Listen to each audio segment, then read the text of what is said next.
having information is everything. And you know what you don't, you know what you know, you know what you don't know, and then you don't know what you don't know. And I think that gap right there, especially when someone's in an accident, they don't know. Insurance companies are calling, they're giving statements, they're answering questions, they just having a sounding ear, a legal perspective to be that in between is huge because you don't know what you don't know. It's a whole nother level of communication. That is a whole nother level. Yes. Right? Because what we see is also shaped by what we've experienced. Mm-hmm. So you get to learn so much more about the inside journey of someone. Yeah. When you can touch their sight and touch their heart and go, welcome to the Two Thumbs Up podcast. Hey guys, welcome to the Two Thumbs Up podcast. Dr. Todd here again today. Thank you for tuning in. I've got my friend Callie Williams with us today. Thanks for jumping on this with us today. Hey, appreciate it. Dr. Todd, it is always a pleasure. You are one of my favorite people out there that I've learned to know and understand, and just excited to be here. And wow, that's very kind. Thank you. Have a great conversation. Yeah, I mean, we've known each other for a couple years, and I think we resonated because you used to work down in Arizona. I love Arizona. I had practice down in Arizona. That's great. And just kind of, if we can dive in a little bit about who you are and your background, where you were raised, where'd you grow up? Yeah. Happy to give you a little bit of a lowdown. So I actually was raised in Utah, so Colville. A little tiny town, if people are familiar with it, but it was a great upbringing. So grew up as a little farm girl, definitely learned how to work hard and just family values. So very appreciative of that. And then migrated all the way into, my adult years. And then speaking of going to Arizona, I had a career opportunity. So I went down there for about 15 years, worked in the medical field, actually in pain management and minimally invasive surgical spine. Just really got a vast understanding and opening into not only the medical side, but also into personal injury. Yeah. Which has really helped evolve my career to where I'm at now in the personal injury side. But Arizona was a great time.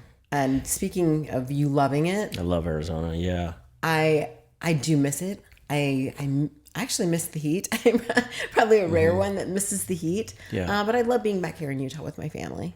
So Colville, growing up in the little that's a great little town. So what are some of the fondest things you remember? Because I mean, growing up, a lot of people, we have so much more population here now. And what's it like in a small town, even today? I mean, what was your experience?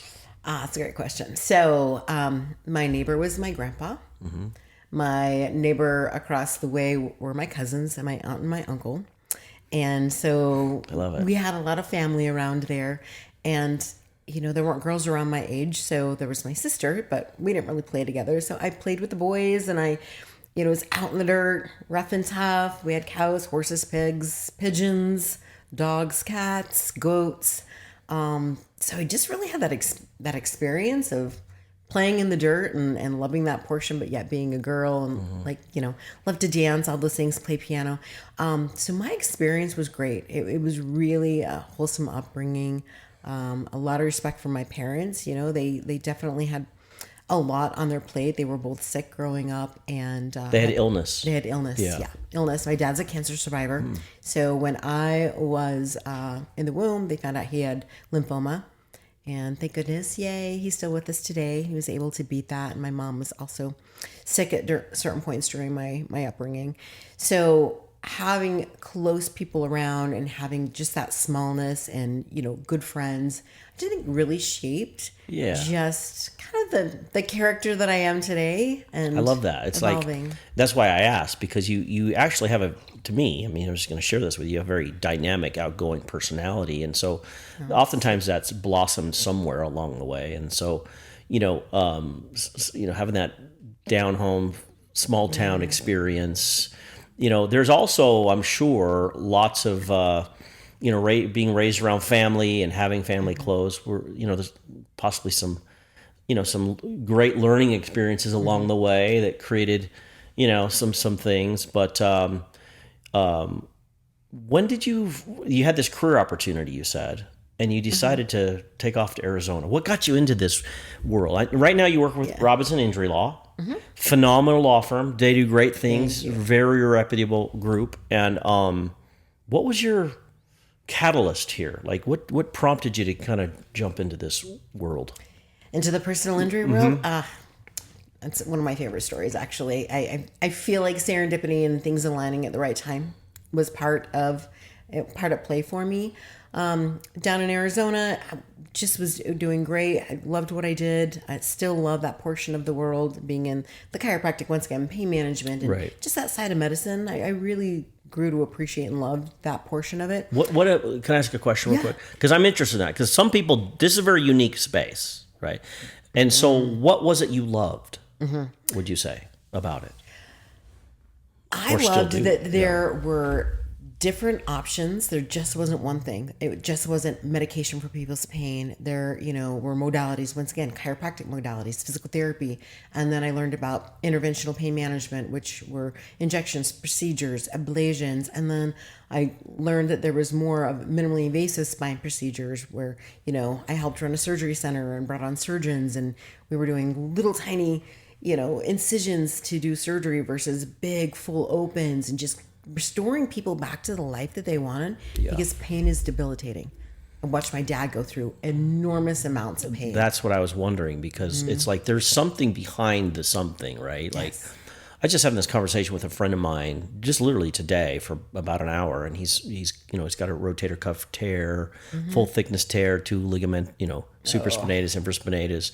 So it's like there's this, and now, thank goodness, these minimally invasive type procedures are available, because historically, those were a big, that's a tough recovery. And I'm not saying it's not tough now, but we've come so far. Microdiscectomies, those types of things that really assist patients. And so that's something you've learned to really love and experience. Yeah. And I actually had my own injury, and being at a younger age when I had my injury, I thought, and being a farm girl, I'm like, it'll go away. Yeah, rub some dirt on it. And it didn't go away. And one thing led to the next. And, the good news is I had availability to people and doctors that could help me. And I ended up having some of the chiropractic and injections and procedures, and then ended up getting a disc replacement in my cervical spine, which... surgery is the last option, but sometimes it's the best option for you when it's needed. And how long ago was that replacement? Oh goodness, it's been now 15 years. Yeah, 15 years. And they're doing great things now with replacements, aren't they? Yeah, even more so. Yeah, so full mobility. Like I do yoga every single day. I have certain limitations that I just am watchful for, but I became really passionate about it because it helped me. But just knowing that there was something more than just taking medication, and so there are things that laid into that. So it seems like you've sort of, and I know this about you, you've sort of become an advocate for the injured. Yes. Yeah. In a way, like, I would say that's, you're always, you come in here semi-frequently. We talk about what's going on in this world, but you're very passionate, like, and a lot. Like we were in here, I don't know, a couple months back, and we were sitting around the table, and Anna was here, and you kind of went through an entire patient report of findings. Honestly, better than most docs I've ever heard. So thank you. It was a very, very, it was great, in the way you described it and stuff. And so do you find yourself on a day-to-day basis talking to patients about that, clients, about the need for care, about pointing them in positive directions? Yeah. And now that I've merged over to the law side, I've taken the medical, what I know, and my attorney that I'm with, Chris, he's also a chiropractor. So attorney chiropractor, just wealth of knowledge, amazing, best of the best. I literally cannot say enough about how amazing he is at what he does and his leadership. Inside of that, being able to help clients through the process, just from having a lot of empathy. Yeah. You're scared. You don't know what to do. You're hurting. You think it could go away. What are my options? And just being a sounding board, if you will. And just at the end of the day, you know what? You've got great providers like, your clinic here. guys do great work. Patients have loved you, and just knowing that they can get better, get answers, good communication. So it is a passion for me, because I have seen many of even my close friends or people on the other side just not knowing the unknowns, being scared, being able to kind of walk through that process all the way to the end. Yeah. And yes, get the care they need, the treatment they need, the communication, all the understanding. And at the end of the day, like, they really feel like we care, which we do. Yeah. We really do. 100%. That's my experience of you guys too. Yeah, and when people get in these types of situations, these injury situations, motor vehicle accident, or it opens a whole world of unknown. Yeah. I have conversations with people all the time where they're like, I just had no idea the vastness of this situation that I unwittingly or just driving down the road one day entered. It's a whole different realm than any other type of injury situation. And so I feel like, offering services that assist in calming the waters, so to speak. You know what I mean? Having a honest conversation about possibilities with someone's outcome, and being truthful. It's like, hey, here's where you're at, and this is possibly what it looks like. We're going to do our darndest, right? We're going to go to bat for you. But I feel like having yourself, Chris, our practitioners, like, okay, part of our job is to just bring some peace to the situation. Yes. Yep. When it's a firestorm. I'd agree with that 100%. And I find that that's actually, to me, it's been one of the most rewarding things of this. And so that's what I see you guys doing. And that's been, what I see you're out promoting and doing your thing. And, but it feels like that's, kind of what you guys do as well. Right. Well, and just the attention to detail and the amount of resources and effort that we have as a collaborative team, just to make sure that client knows what's going on. We're discovering what coverages are. We want to know all of that and make sure that the patient's in the loop.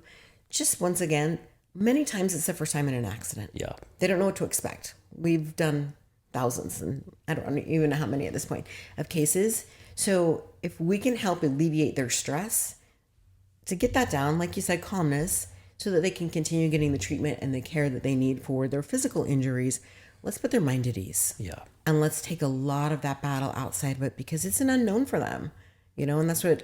Very much so. It's like this, it's a giant, I call it a giant question mark, because there's everything from, the injury to lost wages to how am I going to go to a grocery store to on and on and on. And then you compound that with, things that we like, the brain injuries or the surgical stuff that we see frequently, and you guys assist in managing. But it's even, to bring up to clients too, when you point out, hey, it's okay if you have anxiety while driving. It's understandable you have sleep disturbances.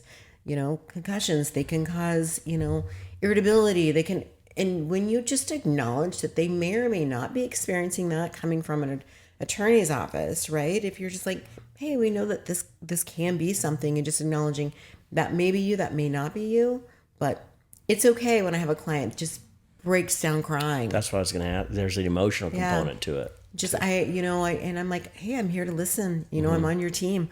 I take great notes. All of us do within the firm. We want to make sure that that you're heard and cared about. Yeah. That's what I love this portion of, especially this part of this law practice is. So I would love to dive into that a little bit more. Yeah. So what is it then, would you say, because I get that, and I'm just saying this because you're sitting here, I get this about you. You do have a deep sense of caring. And where does, maybe that's just probably is how you are, but where did this sort of percolate from in your life? I think it's part how I was born. I was packing around dolls, feeding them, feeding them with their bottles since I was little tiny, out with the farm animals, picking up stray cats, whatever it is. So I think it was just part how I was brought down into this earth. Yeah. I think a lot of it's just the nurturing of my family too. My mother's just the sweetest thing you'll ever meet. These people sound wonderful. Amazing. the most amazing parents ever. Yeah. My dad was very strict growing up, but it paid off. Yeah. My mom, sweetest thing ever to this day. And no joke. How's she doing? They're getting older, but they're doing well. But I will say to this day, I have never seen my parents fight. Really? Not once. And how did that instill? What did that instill in you, growing up? Yeah. Just that. My father demanded that we respected our mother 100%. Like, would not, if you were to talk back to my mother, like, would have my father to deal with, and I liked that. I liked that he was like, that is my wife. He's like, that is your mother. You will speak to her with respect. Mm-hmm. And I think that just shaped me as a woman. Like, I want to give respect, and I hope to have that back. And I think that plays into part of me just being caring. And I really do. Like, I do care about people. Mm-hmm. I even think about Anna. Mm-hmm. And I'm like, oh, I hope this person's okay. Or I'll find myself thinking about clients, like, I hope they're doing okay. Or reaching out to my friends and family. It's just, I don't know. So that way. What is it then, would you say? Do you still see that in, like, your dad? Let's talk about your dad for a second. Talk about my dad. I like your dad. I love this guy. I've never met him, but I already love him. What is it then, would you say, is that missing in our culture? Or is it still out there? Guys like your dad. Gosh, I hope it's still out there. Well, that's what I'm asking. I mean, what do you see? My dad has always been my biggest support. Mm-hmm. Always been very stern. I have 2 brothers and 3 sisters, or 2 brothers, 2 sisters. Sorry, I'm the third sister. 5 of y'all. 5 of us all. If I can do my math. He instilled in the women in our family, like, we are very strong women. Like, and I'm not saying I'm always strong, right? I've got that sensitive Crying side can be to strong. me. There you go. Yeah. But he taught us to be hard workers and to think for ourselves. And, we all started working, I think, at the age of 13 until we're out there, moving sprinkler pipe, helping out wherever we needed to at the farm. Just because we were girls didn't mean that we didn't have to participate, but we didn't know that it was necessarily different, at least in my experience. So I loved that. Grew up independent right away. And yeah, we're very, very independent, strong females in the family. So I hope that it's still out there. Yeah, it's interesting. I do. I know that type of, your dad type of person. And, he was clear. There's some, there's like clarity about his intention, sure. That I can see. And I feel like it, it gets a little whitewashed nowadays. Like, right. And so there's something powerful about, a dad saying, okay, this is how we're doing this, and sort of taking the reins. And it doesn't imply that the implication sometimes is that, oh, he wants to be dominant over someone or control, but it doesn't have to be that way. It could be completely out of love. For sure. We're in this as a team, and, I'm going to be clear here, but also, it's not dominance. Right. There's this weird thing that's happening with male ego dominance. Sure. But that's not how it used to be. To be powerful can come from a space of complete love. Mm-hmm. Yes. Mm-hmm. That's the feeling I get about your pops. Yeah. If I can call them pops. You know what I mean by that? Yeah. And I think, and for a young woman growing up, did that serve you? Absolutely. Yeah. And he still, to this day, talks about my mom the way that he talked about her when he first met her. Mm-hmm. And he's constantly telling cute little love stories. Yeah. And he's like, she's my one and only. And I always say, he put my mom on this cute pedestal, and she still is. He just adores her. And just having that experience of seeing that type of energy between your parents, and I'm sure they had their squabbles behind closed doors and they had their disagreements, you know, but my mom was just the cutest little mom. I think she had 5 kids in 7.5 years, bless her heart, somewhere there. Mm-hmm. But just all she did was wanted to be a mom, and she's still the most amazing mom. I love it. Sweetest person you'll ever meet. Yeah, what a beautiful. I'm going to cry. Yeah, I love it. And the idea that they're, creating that life, that connection, we call it a family, but it's like, no, there's this safeness to it, that I love that. And it's I know that's still out there. Yeah. And I feel like things are shifting back that way some. I feel that. I mean, it's cute at my age to still be able to go home and see my mom, and she just gives me a hug, starts crying right away, and she's like, "It's my favorite baby girl." And I love that, and I'll miss them one day when they're gone. I'm so grateful they're still here. Yay, they beat COVID, and they have their own health issues, but I'm with you.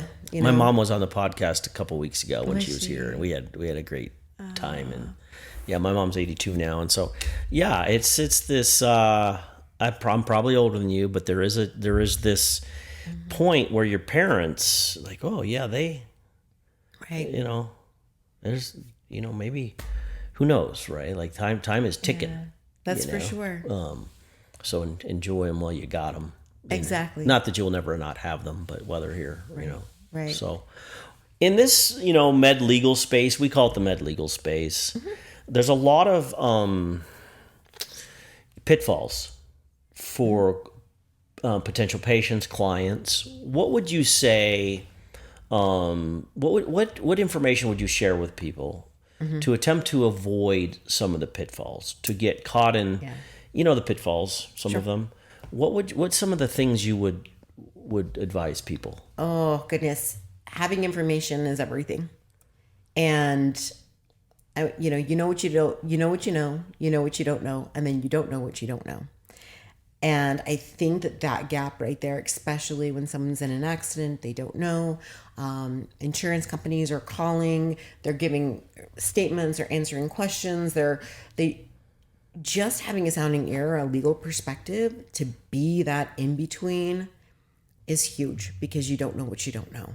And if you can have representation right away to be able to help you navigate through those areas of unknowns that are not your expertise, can just save such a headache, not only in getting, treatment, but getting also the compensation that you deserve, and, doing it in a way that is as easy and as simple as possible for people.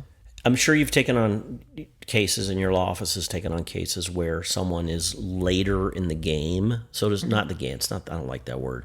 Later in the process. Sure. So for example, they had an injury situation, and now it's been a minute, and they've given statements. They've been to different places, and it's kind of just this. There's no guidance towards it. Right. You've had those cases you've signed up, but you've also obviously had cases you've signed up where it's early on in the process. And so share with us a little bit about the pitfalls of later versus early. Right. Well, from my experience, my understanding, and just know I'm not an attorney, so but I do work on the inside with the team. What I have seen is oftentimes when it's later on, oftentimes statements are given that might lead, from my experience, a client to maybe saying like, oh, how are you feeling today? Oh, I'm okay. Well, on this date you said you were okay. Well, I said that in generality, but no, I have this pain shooting down my left arm. I have X, Y, and or Z injuries. No, I'm not okay. But sometimes things get said a little bit or taken out of context, and it can come back on them. Like, oh, you said on this date that you were okay, that you were feeling fine. But that wasn't really a true assessment. Yeah. And so that, because of that, it can really cause some hiccups along the way. Yeah. Yeah. And so earlier allows someone to sort of have this guiding light, so to speak, this voice of, hey, we've done this many times, right, and we're going to walk with you along this path. Well, and we can help bridge that, taking some of the emotion out of it, because sometimes our emotions speak when we're not really clear about what we need or what we want to say or how to express it. So it really is just giving good counsel of facts of the case and what we need to do from here, and finding out the information so that most supportive for people. And that's where my compassion and my heart and my empathy comes in, because I really want the best for people. I've seen people in my own personal life that haven't recovered from injuries. I lost a best friend from an accident who didn't recover. And when you see that, you want to be able to do your best to help them throughout the process, the hard, the good, the bad, all of that, with just some skills and with some knowledge and all your expertise. That's important. Yeah, when it comes to those type of injuries that are life-altering, and not all injuries can be life-altering, but significant, to have a guiding voice is super imperative. Right. What a lot of people would say, and I know the answer to this question, but I'm going to ask it anyway because somebody may not. What if they say, I had this situation and I didn't get an attorney because I can't afford one? Yeah, great question there. As you know, attorneys are on contingency, so the only way that we would get compensated is if there is a settlement, right? So, and we do have sometimes where a case doesn't turn out for whatever reason. Facts of the, accident are as such, and we may have done some work, but if there's no settlement, then they don't pay, and it's not up front. So contingency meaning it's paid at the back end. So that does help alleviate, because if someone were to have to pay a retainer up front and an hourly, or getting your arms around that with too many unknowns, I can see why it would scare people. Yeah. And so that's sort of laid out early on in the situation, in the process as well. Yeah, we take a big risk. Mm-hmm. Absolutely. So, do you still have connection? Does Chris have an office down in Arizona? You do. Yeah, Arizona, and then also Utah.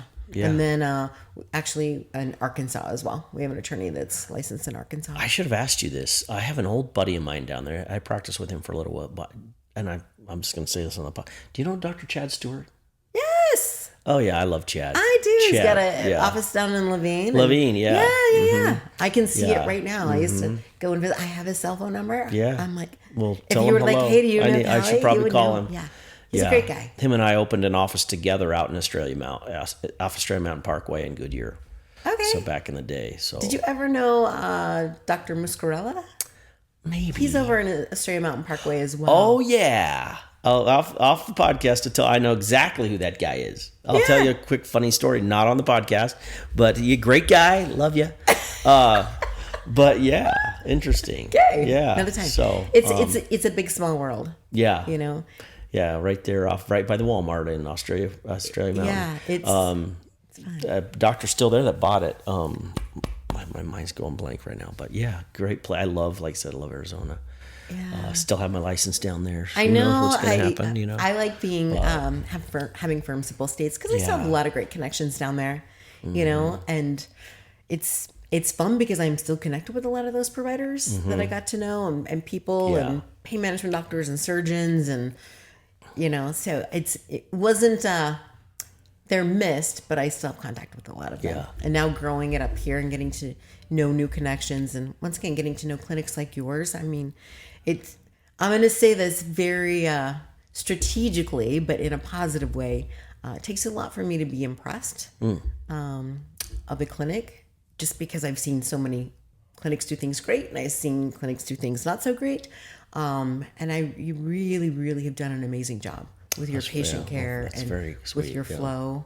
I am tooting your horn because you deserve it. Really done. I really appreciate that. I mean, that's honestly our intention. It's like we have the docs, the practitioners that work here, phenomenal. Yeah. I go to, going to war with these guys, but I would literally play in the World Series with these guys. It's like they're the greatest, and super grateful for Dr. Hammond. What a sweet! I mean, he's avoided the podcast like nobody's business, but he's gonna come on. He is he's such a sweet, kind, honest person. You nailed it. And the impeccable communication. Everyone within your team has, which is huge for me. Like, communication is the root of all success, in my opinion. But Dr. Hammond is great. And it's nice too when you have other people that are like, hey, there's a neurology group that's like, if we ever need physical therapy for concussion, this is who we recommend. And I'm like, noted. Yeah. We appreciate that. That's kind of literally, it's after doing this so long, that's like, I just, it's like a breath of fresh air to do it just how we're going to do it. Yeah. You know what I mean? Mm-hmm. Like, there's this, this is how we're going to do it, and we'll just see what happens. Yeah. and have fun along the way. Dr. Mike and I were just talking about this. It's funny how, the powers that be, whatever that even means, want to take all the fun out of healthcare. Like we had this HIPAA compliance meeting yesterday for the whole staff and OSHA compliance meeting for the whole staff. I mean, you talk about taking the fun out of stuff. Have a HIPAA compliance meeting, or like we're just laughing about doing patient notes every day. On every patient, you got to do a soap note. And we're like, yeah, this could take the fun out of healthcare really fast. But I'm like, hey, let's put the fun back in healthcare and doing this, because otherwise, like I said, it can be a lonely road, a frustrating road. Or I'm like, let's turn the tables on this thing. Good for you. And do it fun. And that's what you know what I mean? I appreciate about you. Is you bring fun, you bring the joy. You're like, you bring the 2 thumbs up. Yeah, 2 thumbs up. You're like, you know what? Let's nail this. So let's just do something, right? So, where's Callie going in the realm of possibilities? Would you say? Oh my gosh, I've been thinking about that so much lately. Oh, good. Outside of just being really appreciative for my health and for yoga and my career opportunities and my amazing family, and I've got the cutest little dog ever, and good friends, and getting to know more and more friends. I find that the small things are bringing me more joy. So in the grand scheme of things, like where am I going? I'm like, you know what? I'm excited to go here for today. And just find the breath of the moment. I love it. And it sounds so, I don't know, maybe a little bit cliche, and maybe I watched a little bit too much TikTok, but I'm really finding hey, I can slow down a little bit. At night, I can have a cup of tea. I can, and that to me is really exciting. I've learned to love sleep. I love sleep. I absolutely love sleep. I never loved Not sleep as before. the great avoider, but the great. I get so excited. Exciting. I'm like, oh my gosh, I get just am I getting old? I don't know. Maybe I'm getting old. No, but you're not. But outside of that, I just want to keep impacting other people's lives because it brings me joy. That is my joy, knowing at the end of the day, someone sends me a text message thank you so much for helping me. You're very kind. I'm like, how do you remembered as that? You're kind, you cared. You might be funny sometimes too, Mm-hmm. but I really want my passion to set through. It's important for me. Again, it's authentic from you. Thank you. And it's true. It's she just you're just authentic. And it's, again, in a world where there's a lot of manipulation out there happening. Yeah. Just to have some authenticity is a breath of fresh air. So thank you for that. You're welcome. I mean, you know what? If I had it all figured out. Yeah. Please let me know. I would let you know. I will come back on your podcast if you do. But I'm like, you know what? The joy's in the nothing, right? The joy's in the nothing. Contain the everything. Contain the everything. Yeah. And, building meaningful relationships is important, in business and in my personal life. And I think that's important. What about you? I want to hear what you have to say about that. I am full of gratitude. It's there's this, I have these, I love having conversations. I love making connections. I love exploring the possible. Mm-hmm. I love not having an agenda. For so long running a business was about the bottom line. And I honestly could care less. Plant flowers. And I love the brain injury space. I love what we're doing with that. ConcussionPros, that truly is a flame within me now. There's such a vast possibilities of assisting humans with that, and it's sort of uncovering what's been covered, so to speak, not out of spite or anything, but out of just not knowing what a concussive event can do to someone's life, someone's brain, someone's experience. Being part of that, those possibilities excites me. I love life. I love the possibilities of life.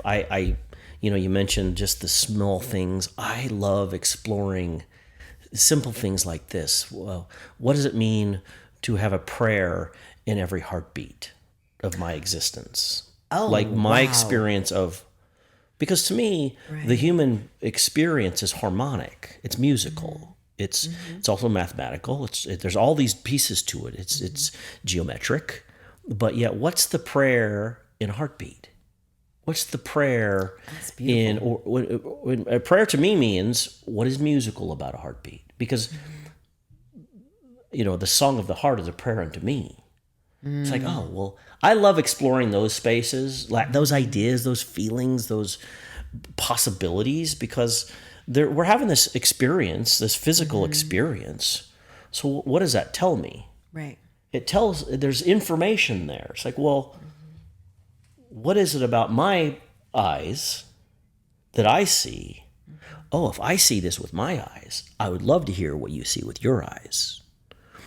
Because we both have eyes. Love that. And we both have hearts. Sure. So what does it feel like when your heart beats? What is the information you're given?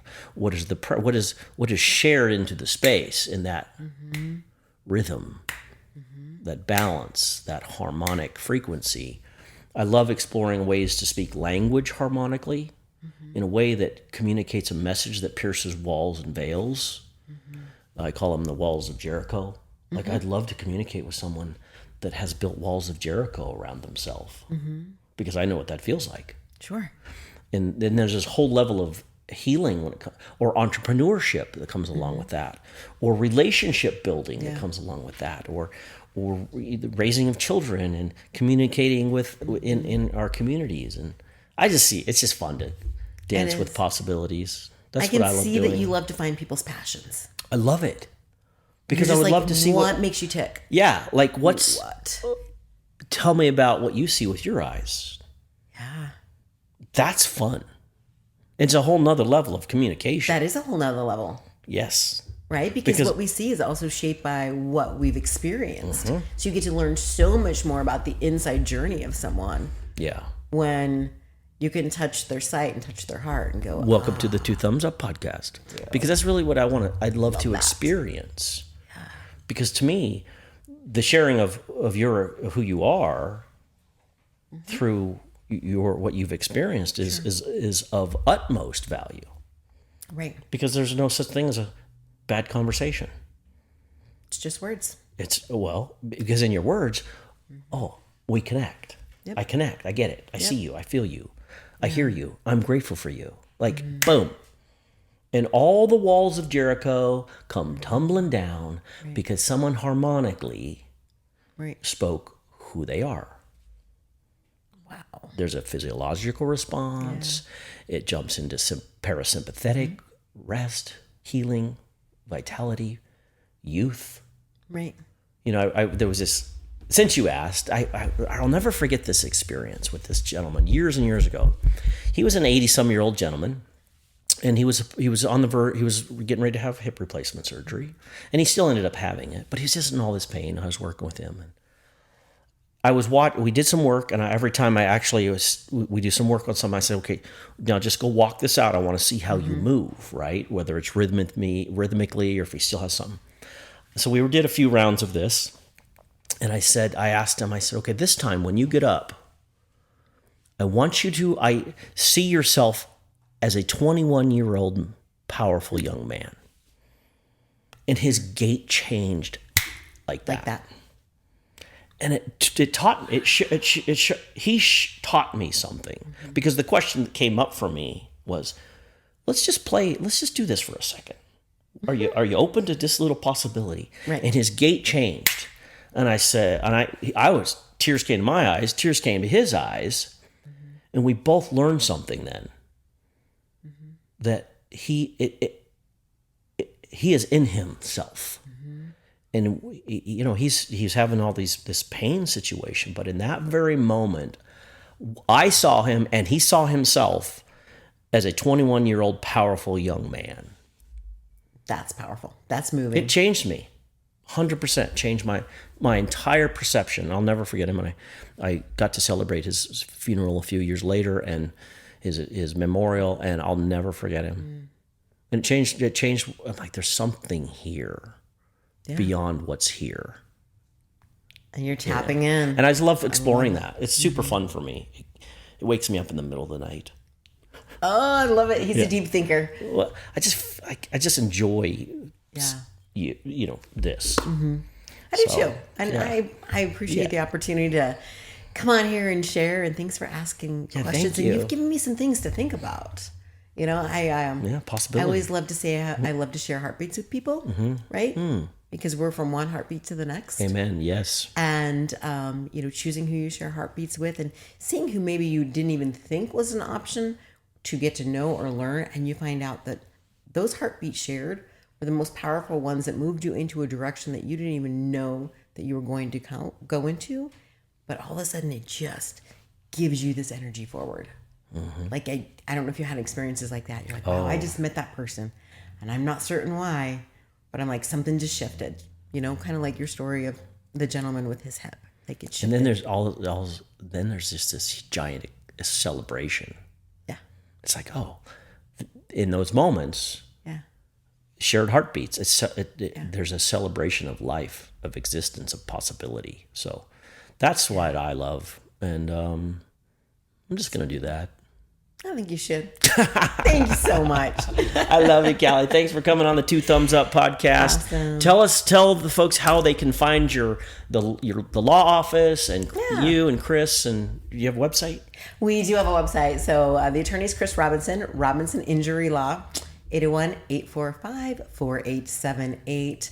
And do you guys have social media stuff? We do, yeah. We're Robinson Injury Law on social media, Facebook and Instagram as well. Yeah, cool. We'll have to, we'll tag you on all that stuff. Okay, please do. Please do.